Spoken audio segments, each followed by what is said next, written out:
જિલ્લા પોલીસ દ્વારા ગુનાખોરી નિયંત્રણ અને ગુનેગારોના પુનઃસ્થાપન માટે એક સરાહનીય અને અનોખી પહેલ કરવામાં આવી છે। ડીવાયએસપી વિરલ ચંદનની અધ્યક્ષતામાં સાવરકુંડલા સર્કિટ હાઉસ ખાતે એક વિશેષ બેઠક યોજવામાં આવી હતી, જેમાં સાવરકુંડલાના ટાઉન, રૂરલ, વંડા અને લીલિયા પોલીસ મથકના કુલ 177 જેટલા લિસ્ટેડ ગુનેગારોની બોલાવીને તેમની સાથે સીધો સંવાદ સાધવામાં આવ્યો હતો। પોલીસે આ તમામ તત્વોને દારૂનું દૂષણ અને અન્ય ગુનાહિત પ્રવૃત્તિઓ છોડીને સમાજના મુખ્ય પ્રવાહમાં જોડાવા માટે અપીલ કરી છે। સાથે જ કડક ચેતવણી પણ આપી છે કે જો ફરી કોઈ ગુનાહિત પ્રવૃત્તિમાં સંડોવણી જણાશે તો કાયદાનું શસ્ત્ર ઉગામવામાં આવશે। સાવરકુંડલા ટાઉન, સાવરકુંડલા રૂરલ, વંડા અને લીલિયા એ ચારેય પોલીસ સ્ટેશનના ભૂતકાળના ગુના કરી ચૂકેલા હિસ્ટ્રી શીટર, પ્રોહિબિશન બુટલેગર્સ, અસામાજિક તત્વો, ગુસ્સી ટોકના આરોપીઓ આ તમામની કે જેમના શરીર સંબંધી અને મિલકત સંબંધી ભૂતકાળના ગુનાઓ છે એમની હાજરી પરેડ અત્રે સાવરકુંડલા ટાઉનમાં રાખવામાં આવેલી હતી।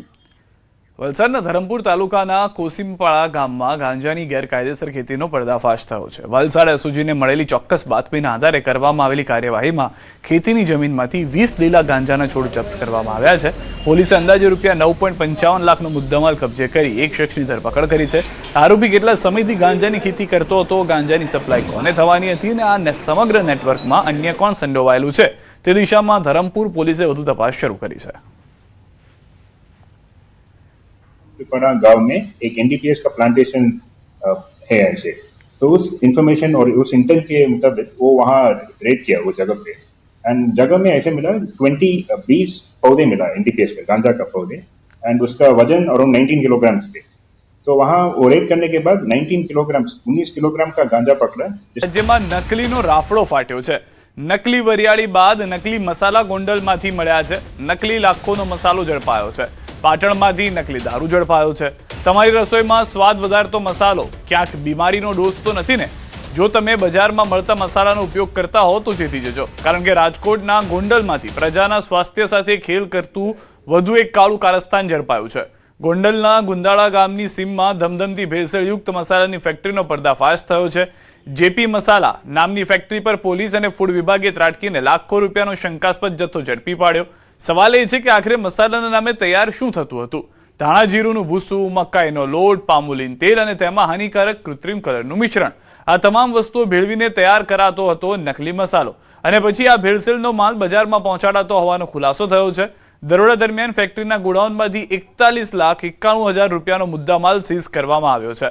આ તરફ પાટણના હરીસ તાલુકાના જસકા ગામમાં પોલીસે નકલી વિદેશી દારૂ બનાવતી ફેક્ટરીનો પર્દાફાશ કર્યો। ખેતરની એક ઓરડીમાં આ કથિત ફેક્ટરી ચાલતી હતી।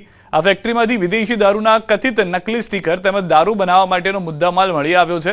પોલીસે રૂપિયા 77,100નો મુદ્દામાલ જપ્ત કરી 3 આરોપીઓની ધરપકડ કરી છે, જ્યારે એક આરોપી ફરાર હોવાનું સામે આવ્યું છે। સમગ્ર મામલે હારીજ પોલીસે વધુ તપાસ શરૂ કરી છે। ત્યારે અગાઉ ઊંઝામાંથી વરિયાળી પર કેમિકલયુક્ત કલર લગાવવાનું કૌભાંડ ઝડપાયું હતું। 26 ટન કેમિકલ કલરવાળી વરિયાળી ઝડપાઈ હતી।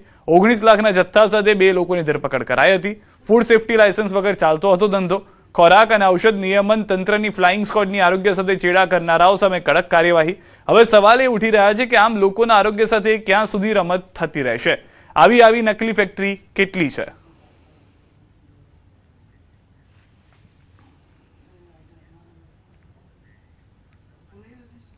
જૂનાગઢથી સમાચાર। ગિરનાર પર સિંહ હુમલાના સીસીટીવી સામે આવ્યા છે। બાળક પર હુમલા પહેલાના દ્રશ્યો પરિવાર સાથે જઈ રહેલા જોવા મળી રહ્યા છે। બાળકના અંતિમ દ્રશ્યો જે સામે આવ્યા છે। બાળકને ફાડી ખાધા પહેલા જુઓ હાલ। સવારે 4:30 વાગે સિંહ કર્યો હતો હુમલો। સિંહના હુમલાથી મચી હતી અફરાતફરી। ભક્તો જીવ બચાવવા ભાગ્યા હતા। ગિરનારની સીડી પર લગાવેલા સીસીટીવીમાં બાળક જોવા મળ્યો છે। 4:33 આસપાસ બાળક પર સિંહે હુમલો કર્યો। ઘટના બાદ શ્રદ્ધાળુઓમાં અફરાતફરી મચી। શ્રદ્ધાળુઓ નીચે સીડી પર દોડ્યા હતા।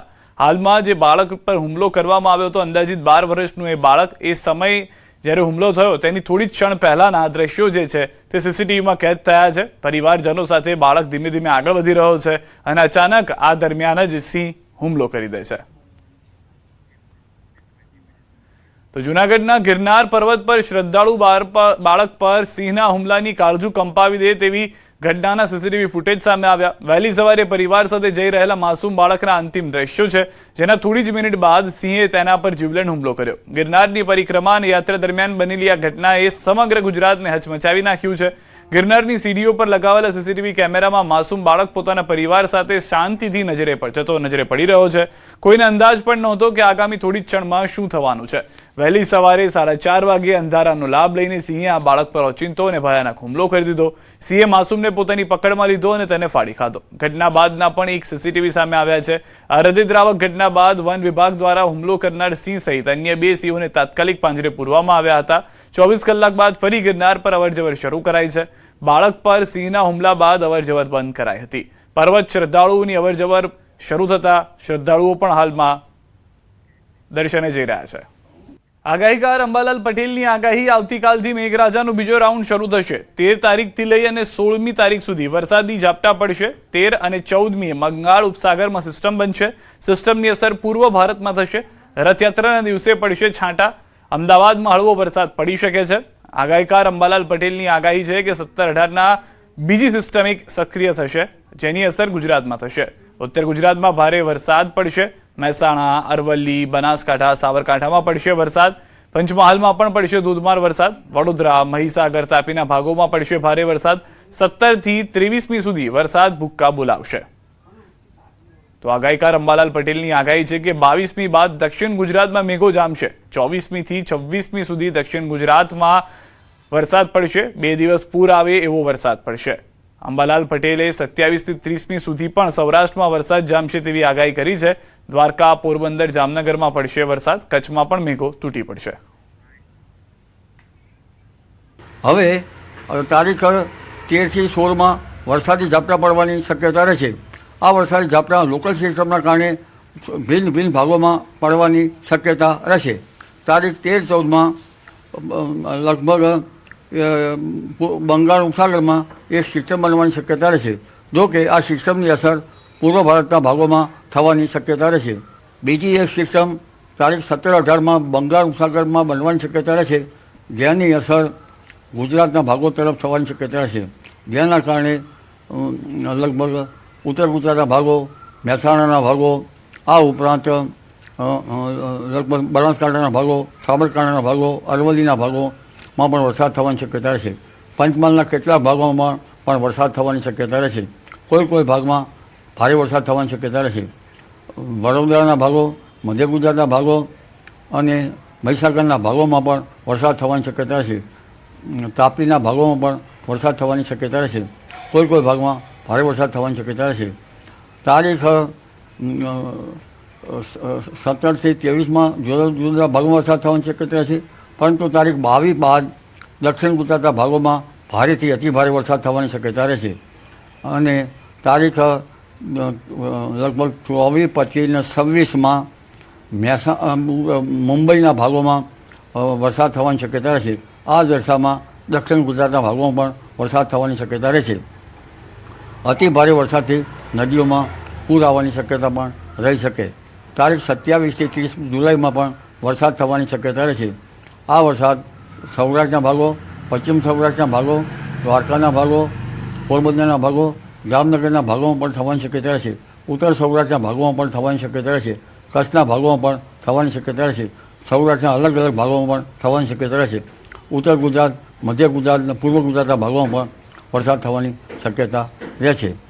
આ વખતે ઓગસ્ટ માસમાં શરૂઆતમાં અણધાર્યો વરસાદ થવાની શક્યતા રહેશે. જો કે ઓગસ્ટ પહેલાંનું 20મી જુલાઈ પછીનું વરસાદી પાણી કૃષિ માટે સારું ગણાય છે. એટલે અગાઉ તારીખ 7-8માં પુનર્વસુ નક્ષત્રમાં વરસાદ સારો થયો હોય તો પછી 20મી જુલાઈ પછી પુષ્ય નક્ષત્રમાં સારો થાય. ધારદાર વરસાદની જયપ્રકાશ માઢકની પણ આગાહી છે. અષાઢ માસમાં અનરાધાર વરસાદ પડશે. પ્રથમ અઠવાડિયામાં ભૂક્કા બોલાવશે. સમગ્ર ગુજરાતમાં વરસાદ છોતરાફાડ પડશે. 14થી 19 જુલાઈ સુધી ધોધમાર વરસાદ પડશે. દક્ષિણ, મધ્ય અને ઉત્તર ગુજરાતમાં બોલાવશે બખ્ખા. 15 અને 16મીએ સૌરાષ્ટ્ર સિવાય બધે વરસાદ પડશે. 22મી થી 27 સુધી ધમાકેદાર વરસાદ પડશે. ગુજરાતમાં અને દેશમાં પણ બહુ સારો વરસાદ થવાની શક્યતા છે.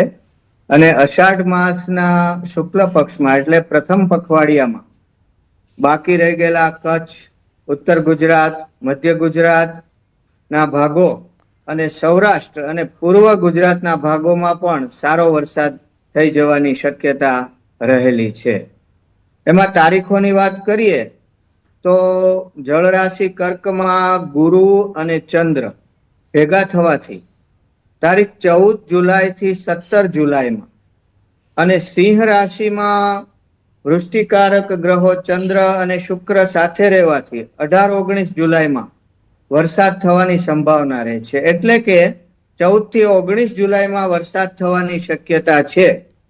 એમાં પણ 15 તારીખે ગુરુનો અસ્ત અને 16 જુલાઈએ અષાઢી બીજે ગુરુવાર હોવાથી તારીખ 15-16માં વરસાદ થવાની શક્યતા છે.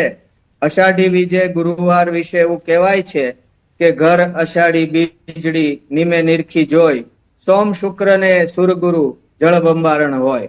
આમ 15-16માં વરસાદ થવાની શક્યતા છે. દક્ષિણ ગુજરાત, મધ્ય ગુજરાત, ઉત્તર ગુજરાત ઉપરાંત મધ્યપ્રદેશ, છત્તીસગઢ, બંગાળ, બિહાર, ઉત્તરાખંડ, હિમાચલ, ઓરિસ્સા અને નેપાળમાં પણ વરસાદ થવાની શક્યતા છે. 22 તારીખે બુધનો ઉદય થતો હોવાથી 22 થી 26 જુલાઈમાં સૌરાષ્ટ્ર, કચ્છ સહિત સમગ્ર રાજ્યમાં વ્યાપક વરસાદ થવાની શક્યતા છે. 22 થી 26 કે 22 થી 27માં અમરેલી જિલ્લાના ધારી પંથકમાં 5 જુલાઈએ વરસેલા વિનાશક વરસાદે ખેડૂતોની વર્ષોની મહેનત પર પાણી ફેરવી દીધું છે. માત્ર 24 કલાકમાં પડેલા આશરે 22 ઇંચ વરસાદ બાદ સ્થાનિક નદીઓમાં આવેલા ઘોડાપુરથી મોરજર, જર સહિતના ગામોમાં આંબાના બગીચાઓને ભારે નુકસાન પહોંચ્યું છે. હજારો આંબાની કલમો મૂળ સહિત ધરાશાયી થઈ ગઈ છે, જ્યારે ખેતરોની ફળદ્રુપ જમીન પણ ધોવાઈ ગઈ છે. જમીન ધોવાઈ ગઈ છે, એની સરકાર સહાય આપે એવી અમારી માગણી છે. અને આ વૃક્ષ છે કુદરતી 24 કલાકમાં તો ઊભા થવાના નથી. આ ઊભા થતા આને 10 વર્ષ લાગશે. છે એવડા વૃક્ષ થતા આને 10 વર્ષ લાગશે. એટલે અમે 10 વર્ષ પાછળ વયા ગયા છે જિંદગીમાંથી. એ અમારી સમસ્યા છે. સરકાર અમને મદદ કરે. મારે 10 વીઘાનો બગીચો છે. બગીચામાં આડેપટ પાણી હાલી ગયા અને ઓકળા પડી ગયા. ઓકળામાં અત્યારે બહારથી માટી મગાવી તો થાય ને બાકી આંબા અત્યારે ઊભા લંઘાવા મળ્યા, સુકાવા મળ્યા છે. એવી સ્થિતિ છે. એમાં બહારથી માટી મગાવીને અને આ પુરાણ કરવી એ તો આમાં કોઈ શક્યતા જ નથી. એવો ખર્ચો અમે કરી ન શકવી. ખેડૂતોના જણાવ્યા મુજબ આ ગ્રામ્ય વિસ્તારમાં અંદાજે 90% જેટલું વાવેતર બાગાયતી પાકનું છે. ખેતરોમાં મોટા મોટા વોકળા પડી ગયા છે, જેને સમથળ કરવા માટે વીઘા દીઠ 20 થી 25 હજાર રૂપિયાનો તોતિંગ ખર્ચ થાય તેમ છે.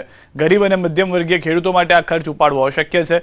ઉપરવાસમાં આવેલા 3 ડેમોના પાણી એકસાથે છોડાતા નદી કાંઠાના પાળા પણ તૂટી ગયા છે અને આંબાના મૂળિયા હવામાં લટકી રહ્યા છે. ખેડૂતો આ નુકસાનને કારણે 10 થી 15 વર્ષ પાછળ ધકેલાઈ ગયા છે, જેથી સરકાર સહાય કરે તેમને ફરી આર્થિક રીતે પગભર કરી શકશે તેવી આશા વ્યક્ત કરી રહ્યા છે. અમારા ગામમાં 90% બાગાયત વાવેતર છે, તો નદીના આજુબાજુના પટમાં બગીચા હાવ ધોવાઈ ગયા છે અને બીજા બગીચા છે એમાં પાળા તોડી નાખ્યા છે અને એની સાથે જમીન છે એ ધોવાઈ ગઈ છે અને અત્યારે આંબાના મૂળિયા દેખાવા મળ્યા છે અને 40 થી 50% આંબા છે નદી વિસ્તારમાં છે એ આડા જ પડી ગયા છે. એ તો હવે અમારે નવેસર જ વાવેતર કરવાનું રહે. મારી સમસ્યા એ છે કે મારા ખેતરને અત્યારે ધોવાણ બહુ થઈ ગયું. અતિવૃષ્ટિ વરસાદ પડવાથી અને ઉપરવા ડેમ અંદાઈને 5-6 ગામમાં બાગાયતર છે, બહુ નુકસાન થયું છે અંદાઈને. અને મારે આ ત્રણ માલિકીની જમીન ઉપર સરેરાશ. સુરતથી સમાચાર. કીર્તિ પટેલ ફરી આવી છે વિવાદમાં. કીર્તિ પટેલ અને મહિલા પોલીસ કોન્સ્ટેબલ સામે ગુનો નોંધાયો છે. સોશિયલ મીડિયા પર બદનક્ષીનો આક્ષેપ, ધમકી અને અપમાનજનક વિડીયો પોસ્ટ કર્યાના આક્ષેપ. મહિલા કોન્સ્ટેબલ નયના બારૈયા સામે ગુનો દાખલ. પૂણા ગામ પોલીસ સ્ટેશનમાં ફરજ બજાવે છે નયના બારૈયા. ભાવનગરના બોરડા ગામના સરપંચના પતિએ કરી છે ફરિયાદ. વેપારી રાજુભાઈ ભમ્મરે કરી ફરિયાદ. કીર્તિ પટેલે પૂર્વ આયોજિત કાવતરું રચીને પરિવારને ટાર્ગેટ કર્યાનો આરોપ. પોલીસ સ્ટેશન બહાર કીર્તિ પટેલે કર્યો હંગામો. પૂણા ગામ પોલીસ સ્ટેશનની બહાર ઉગ્ર સ્વરમાં બોલતી દેખાઈ. બૂમો પાડતી જોવા મળી. કીર્તિ સામે બદનક્ષીની કાર્યવાહી કરવાની પણ ચીમકી ઉચ્ચારી.